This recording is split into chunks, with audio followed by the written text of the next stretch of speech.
What's up, peoples? It's Gendo here. Welcome back to the Basque Boys, and as always, if you are still enjoying the series, please do go and drop the like. Now today, we gotta start this episode off with the Champions League group stage draw because, well, that will determine one of our opponents in today's episode. We're not in the first pot this time because, well, we didn't win La Liga. We are actually in the second pot, as you can clearly see right down here. Along with fellow Spanish side Atletico Madrid and three English sides, Inter, Milan, and Porto. But first, we need to draw everybody that's sitting in the first pot to see who, in fact, we could potentially be facing. Now, just taking a look at this, obviously we can't face Barcelona. I'd rather not face PSG, Spurs, or Juventus. So PSV, Benfica, Zenit, maybe even Schalke in that. I'd love to face off against one of those teams. So let's just draw one by one. It's getting down to it. Zenit St. Petersburg. That's a really good draw. I have a proper good feeling about this right out of the gate. Third seed. So we got Bayer Leverkusen, Sporting, Shakhtar Anderlecht, Moscow, Marseille, I think, Roma, and Galatasaray. Out of all those, I don't really know who. Maybe Anderlecht, Galatasaray maybe. Let's just draw all the way. Got Sporting and Marseille. Probably Marseille out of that. Okay, we get Marseille. And then finally, in the fourth pot, really do not care which one we get. Olympiacos or Copenhagen, I don't really care. Copenhagen. And that is going to be our group. In Group G, it's us, Marseille, Zenit St. Petersburg, and FC Copenhagen. I need to skip ahead a day to see who exactly we're going to be taking on first. So looking at the match breakdown, it looks like we're going to be taking on Zenit St. Petersburg in the very first group stage match. So that's going to be number 2 for today. But before we get into those matches, let's take a look and see how we've done in the league so far. And since our last episode, which of course was the Supercopa victory versus Barcelona, we had played 2 matches in the league and won them both. Opening the season against our rivals, we defeated Real Sociedad by the score of 2-1, even though we got a man sent off late in the second half. Villarreal scored within the first 35 seconds of the match, and I couldn't have been happier, but Sociedad coming back in the 32nd minute to tie it all. And then Leque, being a dumb, stupid idiot, getting himself sent off with a straight red card in the 77th minute, seeing us down to 10 men, but Mikel Merino playing savior on the day in the 87th minute, dying minutes of the match, coming away with the match winner. And then after that, a very solid 4-2 victory versus Sevilla. I say solid, but it didn't start off all that great for us either, as, well, within the first 15 minutes, we were down 2-0. And it took a tremendous turnaround. We were using a 4-2-3-1 at the time. A tremendous turnaround in the second half, scoring 3 of our goals in the second half to help edge this match. Batista scoring first in the 41st minute. I started him over Villarreal on the day just because he needed to get some first-team football. Also, he was barking at me to get some first-team football as well, so gave him a chance, and of course he scores a goal. And then in the second half, Muniain gets us off to a great start there, and then Villarreal getting subbed on and scoring a brace because that's all he does. He just scores goals, so why not put him up front? Oh, and before I forget, one more bit of transfer news. And I know a few of you have been saying in the comment section to bring him back for 13 million euros. Kepa is back at the club, and this is probably going to be the worst idea that I'm ever going to do, but Kepa, the prodigal son, has come home. We brought him back from Mainz, and like I said, it was a fee of 13 million. That was his release fee clause. They were not letting him go for a single penny less. And at 27 years old, he has developed slightly better than what he was when he was here at the club. And since John Sorantes is going to be leaving this year, Ruffier, I'm not going to be re-upping his contract at the end of this season. So I basically needed a backup goalkeeper. And in fact, Kepa might as well be the 1A to Attangana's 1. He is that good. I'm going to regret this transfer, aren't I? Alright, so let's get into the match versus Villarreal. We're taking them on at home, and we're going to have Attangana between the sticks. Leque, Martinez, San Jose, and Azpilicueta along the back line, as Laporte is still a little fatigued from his international duties. Herrera and Marino are going to be our 2 center mids. Hervias and Chalsti and Muniain out on the wings. Villarreal, the Free Village, sitting up top. Like I said, 3 wins out of 3 would be a great way to start, and then going into our first match in the Champions League. Let's do the business, boys. Let's go kick off and see what happens. Early season form looks tremendous. I'd love to continue this on, though Villarreal have in the past been a little bit of a thorn in my side. Not as much of a bogey team as like Espanyol or Celta or Depor, but Villarreal are right there. And so far, as we're coming up to about the half-hour mark, 25 minutes on, there's not been a single highlight. We've taken 4 shots, apparently only 1 on target, but absolutely nothing from this game whatsoever. I know we're playing the 4-2-3-1, we're playing a bit more attacking, a bit more pacey, but this team is basically built around the pace on the wings. Yes, Leque and Azpilicueta aren't all that fast, but I'm just looking for Muniain and Pablo Hervias on the wings to get this job done. And if not, then, well, I'm going to bring on like Eder Vasquez. And as we come into halftime, yeah, it's just really nothing from either side at this point in time. So I'm going to drop this down to counter. I'm not going to tell you guys to pump the ball into the box, but hit the early cross. Nah, not even hit the early crosses. Work the ball into the box. There's just really not a lot of anything that I can consider good from this match so far. 6-4s on Azpilicueta, Hervias, Muniain, Villalibre. Nobody is doing well in this match. So gonna yell at these guys because I'm not happy with anybody's performance out there.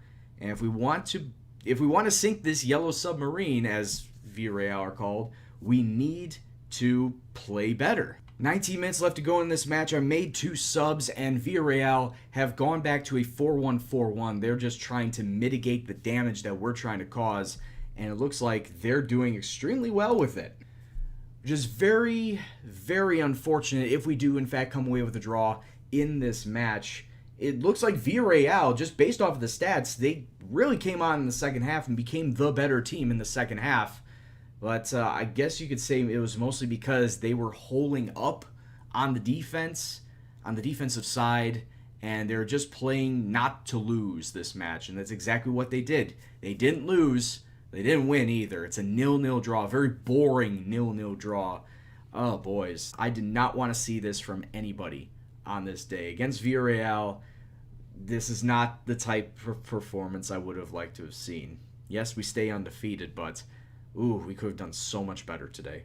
All right, that being said, 4 days' time, match versus Zenit. Hopefully, we can get ourselves a little bit better than what we just saw today. It's also at home, so let's just get right into that match. All right, so now let's get into our first group stage match versus Zenit St. Petersburg, and we're taking them on at home. And they're going to be coming out in a 4-4-2 number, so I'm going to stick with my 4-2-3-1 because apparently the scouting report said that they were susceptible to 4-2-3-1s. That being said, did make a few changes because I want to get rotation and whatnot. Kepa, I'm giving him his start. I need to get his fitness back up and make him feel welcome here at the club, so he's going to be in between the sticks. Leque, San Jose, Laporte, Azpilicueta along the back line. Linton Jr. and Marino are going to be my 2 center mids. Out on the wings, it's going to be Vasquez and Shabby. Vasquez making his first start for the club. In Chelsea's going to be the cam, and Villalibre sitting up top. Unfortunately, John Batista picked up a little bit of an injury. He's going to see himself out for the next 6 weeks because of a lower back stress fracture. I would have played him in this match,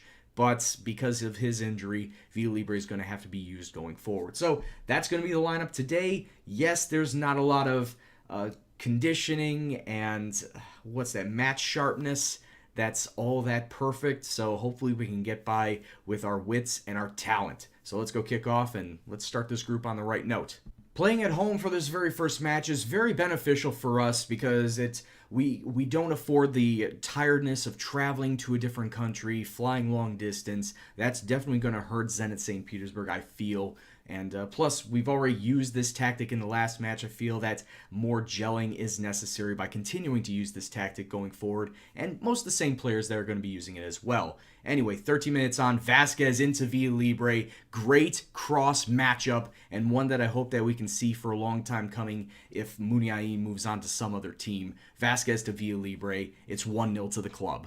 I know it may be early, but with the speed of Vasquez and the presence, the wherewithal to get the cross at the right time and the right place for Villalibre to head it on, I think that Vasquez might be worth all that money. Just a few minutes later now, and we had ourselves an attack, but Zenit St. Petersburg coming away with the interception, and then we make a tackle interception going forward. Some ping pong around the middle. Nobody really wants to hold on to the ball. Can we keep possession in this attacking third? Linton Jr. out to Inchausti, out to Lekwe, to Shabby. If he just 1-2s it, Shabby tried to put in a cross, but it's deflected away by a Zenit player. Now they can hit us on a break. Kokorin to Yusupov, I believe is how you pronounce it, through to Zubia, and Zubia just lasers it past the post. Corner kick, and Inchausti taking it to the short corner. Can't really find anybody in a red shirt. Gets it back inside. Vasquez gets it out to Linton Jr. through a ton of traffic. And Linton Jr. is able to squeak it by the goalkeeper. It's 2-0 to the club with 2 minutes left to go in this half. Let's take a look at that again. Vasquez to the byline. Going to get another assist on the day. Finds Linton Jr. between 5 people. Goalkeeper didn't see the ball coming whatsoever until it was already past the goal. And just like that, at halftime, we're cruising with 17 shots taken, 2 goals to the good. And I'm just going to say, boys, keep it up. There's nothing else that needs to be said. In fact, 19 shots that we've taken, 10 of them on target, and 2 goals to the good. Now, like I said, nothing else needs to be said.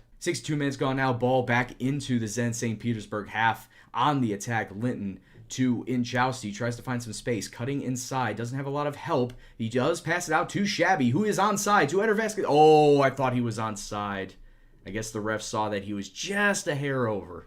Thought he had it. It looks like Zenit St. Petersburg are trying a lot of long ball tactics, and we are cutting him off at the pass. Shabby to the byline. Tries to find Vasquez, but it just isn't able to connect. We do still have the ball, though, in the attacking third. Azpilicueta to Villalibre. Is he going to pass it off? No, he takes a shot, and it goes off the post. A very short angle. If Villalibre could have just found the vision to see a red shirt in front of net, that could have been 3-0. The job is not over yet. 20 minutes to go, and I thought Zenit were going to have a decent attacking chance there, but it's a good interception. What is Villalibre doing? What type of shot did he see? He probably saw the goalkeeper off the line, said, screw it, I'll try a 40-yard shot. Not even close. Potentially on a counterattack here. Kulikov trying to get around 2 defenders. Gets it into Zuyuba. I believe that's how you pronounce that. It's Zuyuba. Now Linton Jr. Oh, what a great interception from Linton Jr. And then just completely throws the ball away. Kolarins with the shot, but Kepa with the save. Welcome back to the club and actually doing work. Yes, he may have only had to stop 2 shots, but hey, any shots that just stopped, that don't go into the back of the net, I like you for that. The referee blows his full-time whistle, and with that, we get our first win in the group over Zenit St. Petersburg by the score of 2-0. Well done, lads, with the squad rotation. That definitely was nothing to scoff at. Really happy out of everybody. Marseille and Copenhagen draw, so that's really not that big of a deal for me.